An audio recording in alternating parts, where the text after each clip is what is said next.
chasse à l'arc était la seule chasse qui pouvait m'intéresser. Principalement dû à mes acouphènes. Et donc monter sur un arbre et être au calme le temps d'une soirée, c'est nécessaire pour moi. Après, il y a quand même la difficulté.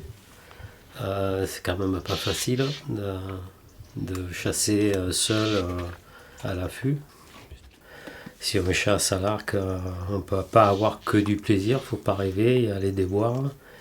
Et donc, c'est un peu ce mélange qui fait que ça me plaît depuis longtemps. 20 ans que je chasse à l'arc. Ouais. L'affût perché, ça c'est plutôt c'est ma chasse, quoi. C'est ce que j'effectue à 95%. Mes affûts sont faits de manière à arriver à avoir un animal proche de soi, sans qu'il le sache. C'est 12-15 mètres, mais surtout qu'il soit très calme, qu'il ne vous ait pas entendu, ni vu, ni senti. Voilà. C'est la difficulté principale, quoi. Il faut arriver à comprendre le gibier. Pourquoi aujourd'hui il n'a pas passé là, il est allé passer plus loin. Il faut arriver à tout le temps se remettre en question quand on a mis un siège, qu'on se dit tiens, ça fait 3 fois que je viens, je vois rien, je le vois passer là-bas, il faut le démonter, il ne faut pas avoir peur, il faut le mettre ailleurs. Il faut effectivement aussi bien connaître son territoire. Toutes les zones de remise, là où ils vont manger, là où ils vont se souiller, que ce soit les chevreuils ou les sangliers. Et là, on a des chances d'être efficace.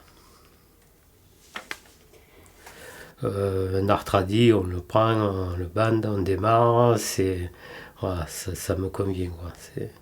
On part rapidement et on va chasser, ça c'est bien. De temps en temps, je fais une volée qui fait maximum 10 flèches.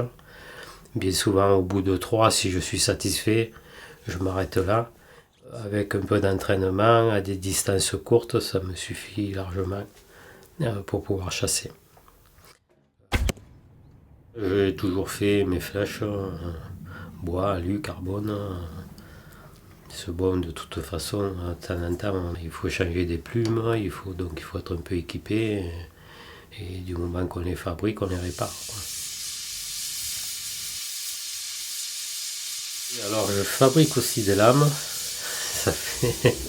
Également, ça fait très longtemps, mais je les fais que pour moi. Quand j'arrive à prélever l'animal, la chasse continue, il faut l'éviscérer, le charger, aller le pendre, le dépouiller, le couper en morceaux et le mettre au frigo le plus rapidement possible, le plus proprement possible. Ou on vient le manger chez moi, ou j'en donne des morceaux, et c'est toujours avec des bons moments.